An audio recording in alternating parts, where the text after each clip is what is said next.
Welcome to our channel. Today we how to activate build WhatsApp messaging workflows using Twilio Studio, quick tutorial step by step clearly. To start, log in to your Twilio account. Once logged in, navigate to Twilio Studio from the dashboard.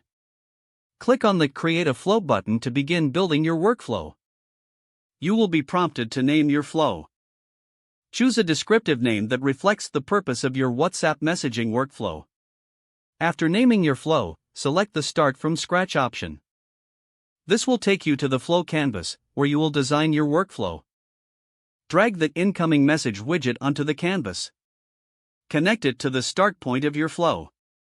Next, drag the Send Message widget onto the canvas.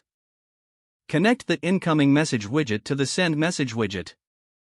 Click on the Send Message widget to configure its settings. In the configuration panel, enter the message you want to send as a response. You can include dynamic content by referencing the incoming message. Now, let's set the WhatsApp channel for your workflow. In the incoming message widget settings, select the WhatsApp channel. Ensure you have your WhatsApp number verified in Twilio. Next, click on the Publish button to make your workflow live. Your workflow is now ready to handle incoming WhatsApp messages. To test it, send a message to your WhatsApp number. You should receive the response you configured in the workflow. If everything works as expected, your Twilio Studio flow is successfully activated. You can further enhance your workflow by adding more widgets and conditional logic. Experiment with different message flows to best meet your needs. This setup allows for easy automation of WhatsApp messaging workflows.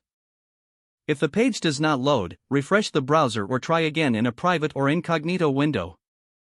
Make sure you are using the correct email address, then retype it carefully to avoid small typos.